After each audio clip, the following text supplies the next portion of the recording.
all you want to do is make money, then tonight is the episode you need to watch. Not just because your sole focus is money, but we're going to be talking about money and business and how business applies to property.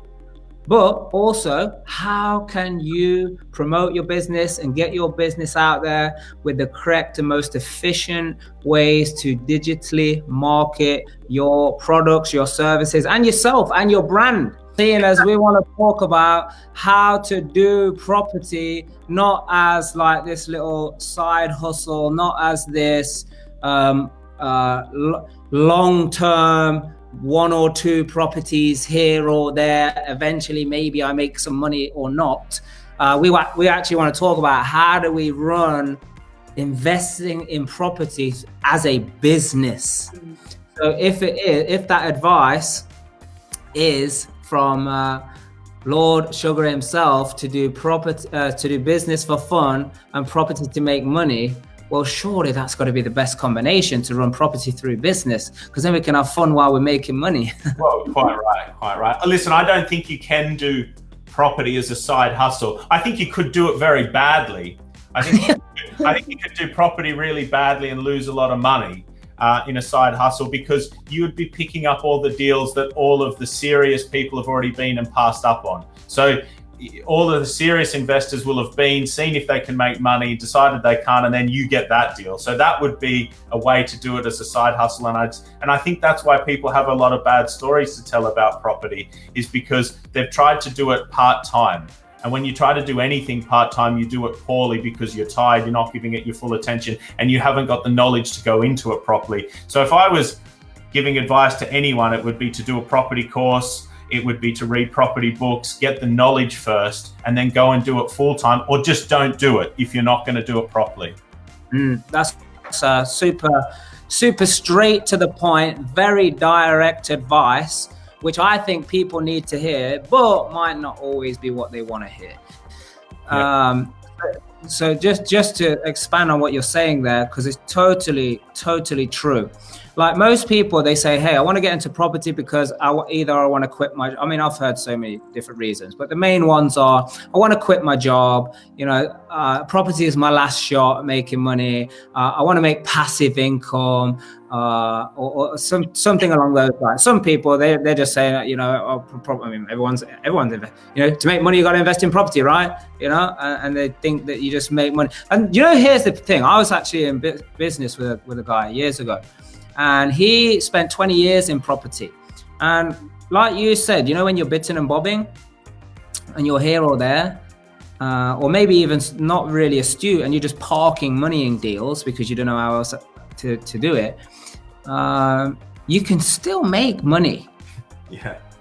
And that's the problem, because you can do it bad and still make money. Yeah. But the time, the effort, the years, I think, in all fairness, if we calculated the time, the effort, and the pain that people go through, if we divided all the money that is made across the hours, you probably would have been better working at McDonald's.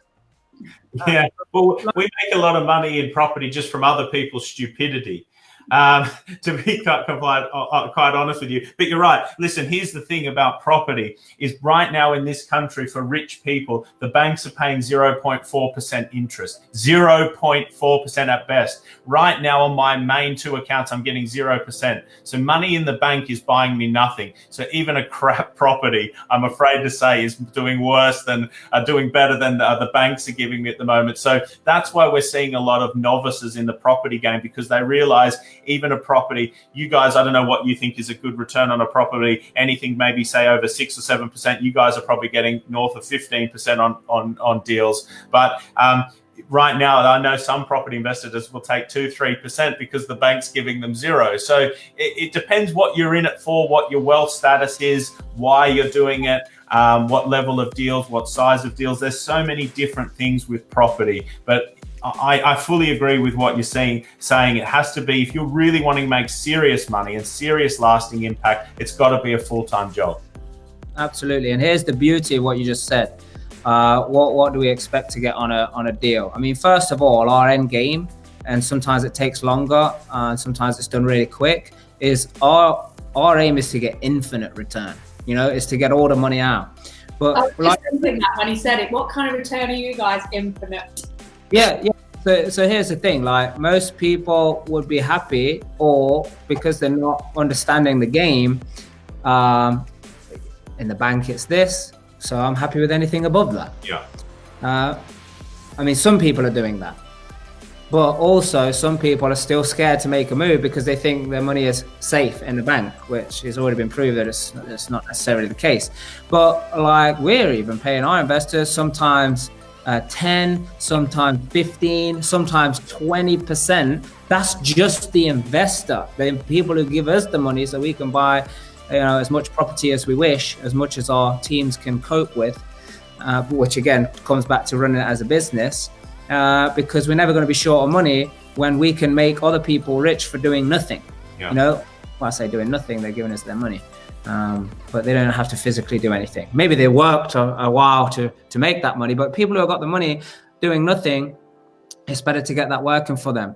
So I think, Mark, it's like, it's disbelief in my eyes, because I think all these people, especially right now, because there's a lot of controversy and people are panicking and thinking, hey, you know, with the market the way it is, and then Brexit's coming up as well, so that's going to make things even worse. That, you know, like, oh well, what's the right time to invest, or what's the safest time? But then you've got these people that've got money sitting in the bank, and in my opinion, you know, currency's going down, so in effect, it's costing you money to just leave it sitting there doing nothing.